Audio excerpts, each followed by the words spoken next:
আসসালামু আলাইকুম রহমতুল্লাহি ওয়া বারাকাতুহু। বাংলাদেশে গত ১.৫ দশক ধরে আমাদের আলেম উলামাদেরকে দমন করার জন্য একটা নাটক পরিচালনা করা হতো। এই নাটকের নামটা ছিল জঙ্গি নাটক।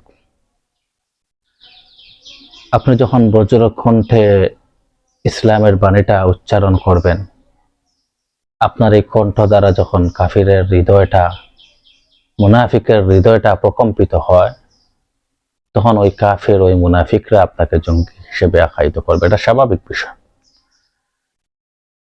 বিগত ১.৫ দশক ধরে বাংলাদেশের মধ্যে কিছু একটা হলেই জঙ্গি তকমা দিয়ে ওটাকে দমন করা হতো।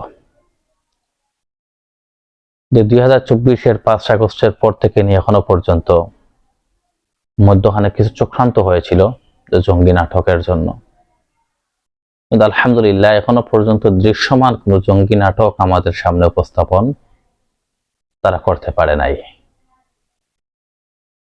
হয়তো তারা পরিকল্পনার মধ্যে আছে যে সামনে নির্বাচনের আগে হয়তো কোনো একটা জঙ্গি নাটক তারা পরিকল্পনা করতে পারে। তো মানুষের কাছে এখন মোবাইল থাকার কারণে, মোবাইল নামক মিডিয়া থাকার কারণে অনেক কিছুই মানুষ এখন বুঝে ফেলে।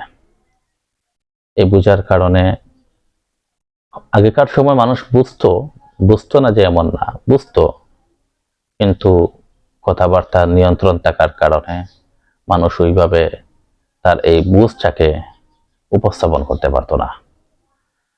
এখন আর এই ১.৫ বছর যাবৎ আপনার কোনো জঙ্গি নাটক হয় নাই।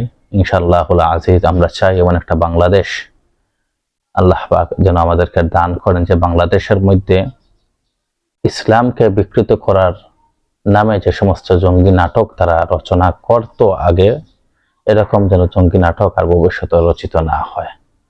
রব্বুল আলামিন যেন আমাদের দেশকে, আমাদের আলিম উলামাদেরকে, ইসলামের দ্বারক বাহকদেরকে রব্বুল আলামিন যেন হেফাজত করেন। আমিন ইয়া রাব্বাল আলামিন।